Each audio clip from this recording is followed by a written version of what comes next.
I'm sure I'm not the only one who's noticed, but Beyonce's been catching heat with everything she does lately. 4 years ago, you couldn't say anything about the star. She was at her peak.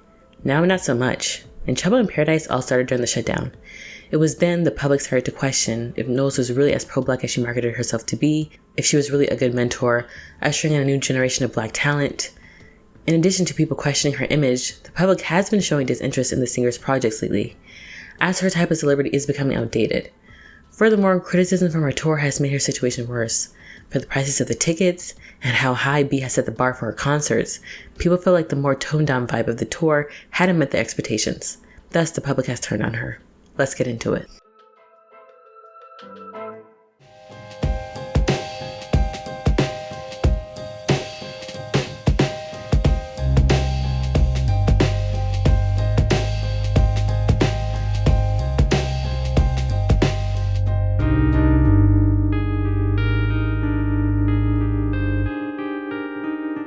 Before I start, I want to say I'm not a Beyonce fan anymore. I'm just an onlooker, so if you can't handle any criticism about her, please don't watch.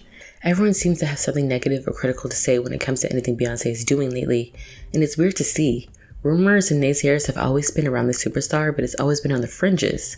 Now the negativity is near the forefront, to the point where it's rivaling her good press. Like the past 2 months alone, we have people dissing her tour, calling her a bad mentor, accusing her of favoritism, and then there's the Jay-Z paternity thing going on, and then there's people calling her a gluttonous billionaire.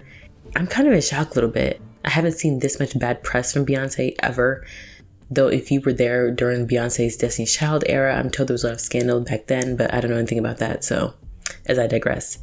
I remember vividly Beyonce's second win where she reached her peak success from her Beyonce to the Lemonade era. During this time, you couldn't say anything critical or negative about the singer without being dragged.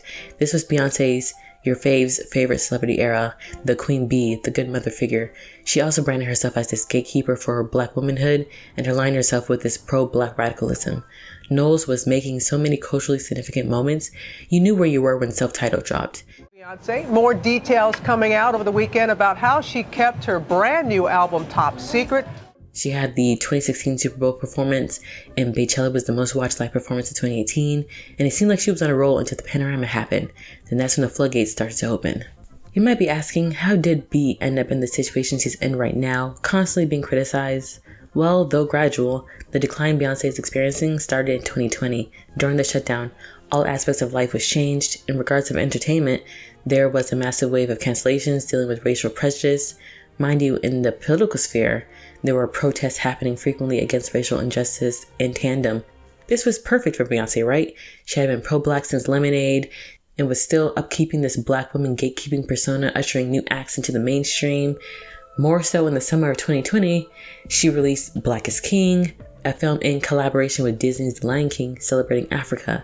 This was Beyonce's masterpiece. She had put all her visual prowess into this movie, but it was also the beginning of the end. The movie had a mixed reception. On top of that, there was a lot of criticism about the project. Knowles was accused of appropriating African culture, misrepresenting it, etc. All this really came to a head when the End SARS movement was happening in Nigeria. End SARS is basically about ending police brutality in Nigeria. B entered the convo because she had just dropped a film praising the motherland, so this would be a good moment, if any, to speak out. So people assumed that Beyonce would be quick to make some type of statement on the matter, but when she took her time, people didn't like it. This was the first time I noticed a large push for Knowles to do something in this serious of a situation. The songstress eventually responded with an IG post, which people seemed to accept for the most part, so she survived the situation. Though there was a bit of a shift that happened here. B's pedestal was slowly coming out from under her. I mean, people on a massive scale were coming for her, and this wouldn't be the last time her pro-blackness would be questioned. A year later, in 2021, Miss Carter had her Tiffany's controversy. Knowles landed a Tiffany's campaign in lieu of her wedding anniversary. In the ads, she wore the infamous 128.54 carat Tiffany diamond, but the gag is it was speculated to be a blood diamond, so Knowles got a slew of backlash from that. I mean, it clashed with her pro-black image. And also, because the Tiffany campaign marketed B as the first black woman to wear it, it backfired epically on both of them. This situation kind of stuck to her, especially since the SARS situation happened around the same time last year, and it would come back to haunt her in the future. The SARS and Tiffany controversy didn't really faze me. I figured B wiggled herself out of these situations well enough, but then 2022 came around and that's when I saw the signs that signaled Beyonce's decline. The two major moments were Renaissance's reception and the saucy Santana controversy. So if you didn't know, summer of 2022, Santana's song Booty featuring Lotto had sampled the same song as B's Crazy in Love. The Shy Lights, Are You My Woman, Tell Me So. But people assumed that he had sampled Crazy in Love, so there was speculation if he had the co-sign from B. Needless to say, this song was speculated to be a major summer hit. Its snippet was already trending on TikTok. Saucy was online promoting the new single, and then boom, his disrespectful tweets about Blue Ivy and B popped up. He tweeted a few years ago talking trash about Blue Ivy. Now, if you guys remember, he was calling Blue nappy-headed, saying that North clears Blue Ivy. He even said Beyonce looked dry. There were other bad tweets, but those 2014 tweets were the big ones. Seemingly overnight, people were dragging him the Beyhive too, and Santana responded with how foul his behavior was, but was adamant on not publicly apologizing, even after being warned to do so ahead of his Houston performance. But while Santana was in Houston, no one confronted him, nothing happened. Not only did nothing happen, but he raved about how Houston was one of his best shows. And just think about it, people let Santana slide in Carter's hometown, no less. It spoke volumes. It's official, B was no longer at her peak, a notion that was further cemented when Knowles dropped Renaissance. Here's the thing about Renaissance. I don't think many people were anticipating another LP from Carter, much less 3, when she teased this, and I don't think many people noticed that Renaissance even dropped. If you were black and or gay, you cared, but it didn't seem like the whole general public cared. Whereas in the past, her album announcements and releases used to engage the whole world, it seemed like now with Renaissance, it only reached a corner of it, and that could be due to many reasons. Maybe she turned off the public with her pro-blackness, maybe people didn't like B doing old school dance music, maybe people's attention was too fractured to notice the drop, who knows. If you weren't making the effort to keep up with Carter, you could have missed this LP. So from the Santana situation and her LP's reception, it felt like B was on the decline. And side note, in my last Beyonce video, I talked about her not wanting to prove herself anymore at this stage in her career, but I've since changed my mind. Dare I say there was a lot of effort to be commercially successful this time around, compared to her other eras? Okay, back on topic. Though Knowles might be on the decline, she's still a major act. Her tour is projected to make like $2 billion. She was able to get hits from Renaissance and win Grammys for it. If I could sum up B's situation right now, it's plagued with disenchantment and indifference. Obviously, there's a lot of, clout and people who die for her, but not on the same level as before. I didn't bring this up earlier, but with the recent allegations coupled with old rumors that B stays sabotaging people's careers, people wondered if Knowles' benevolent, mentor, nice superstar image was earnest, if she was just a jealous woman concocting schemes trying to retain her spot at all costs. And all of this led to her situation right now, prime from constant nagging from the public. During shutdown, Knowles was knocked down a peg to a new position where she was no longer this untouchable queen, but yet another major artist susceptible to ridicule and criticism. In 2023, she was gearing up for the Renaissance tour, something highly anticipated from the general public. If you weren't into the album, certainly the tour would be a different story. Knowles had established herself as a performative visual artist first and had set a high bar when it came to her discipline.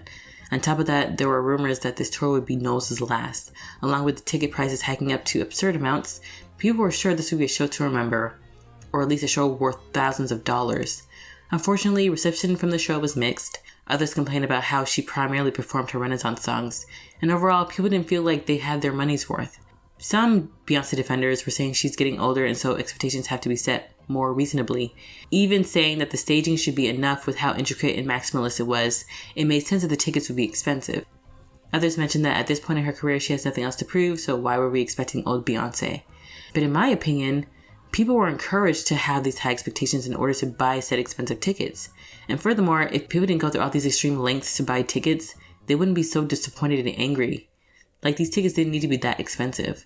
Though in Beyonce's defense, she is getting older and she had an injury earlier this year, so that could have factored into the toned down performance. And you have to imagine how hard it is to constantly top yourself and when you've done everything at such a high level. And though she set these high standards, she isn't always going to hit the mark. Maybe she deserves a little grace. But here's the thing about Beyonce. People don't see her as human because she has created this barrier between her and the public that's so distant. People feel like she's not relatable. They have to be reminded that she is like the rest of us, bleeds like the rest of us, makes mistakes like the rest of us. Look on Twitter and YouTube. There's so many clips where Beyonce is animated or is making mistakes to remind us she is a person like us, but goes to show how disconnected we are to the singer. So people feel like since she isn't a real person, they can say whatever. Another consequence of Beyonce's distant, immaculate image is it created the Meryl Streep effect, where I feel like people are getting tired of B putting out projects in general. I mean, that's Meryl. At one point, people were tired of her constantly winning awards and being nominated, and I think as a result, Streep went on hiatus, which is probably why no one was tuned into Beyonce's renaissance or is nitpicking everything she does now. Though Knowles stays to herself, she is constantly promoting these things, or her affiliates are, so we don't get an opportunity to miss her. I feel like had she taken a complete hiatus before all this, she would have been received more positively. Rather than release the album like a year prior and be MIA, there needed to be a longer hiatus, because Beyonce's level of perfection can cause people to take her for granted, and with no emotional connection, you're easier to forget. And I'm sure there's a lot more to this Beyonce situation. I didn't even get into the Beyhive being less present than they used to be in the past, or the fact that maybe people feel like after all these years of forced platitudes, now it's open season to say whatever about Knowles, or mention how people aren't willing to put their celebs on the pedestals like Bey had at her peak anymore. It still happens, but there's a shifting away from idolizing celebs. Also, the public doesn't like wealth flexing the way Bey's known for in her songs or IG posts anymore. I mean, in general, the type of celebrity Bey has is going out of fashion. Just to be frank, if Beyonce was more aware and embraced her new position in her career right now, I feel like people would have been more amenable to her with her touring and any activity she's doing right now. But it seems like Carter is intent on holding on to being that top performer and top artist at all costs. Someone should tell her that no one stays on top forever. Eventually, if you don't go out on your own terms, the public will leave you behind. Well, that's all I have for today. Please comment, like, subscribe. Thank you so much. Goodbye.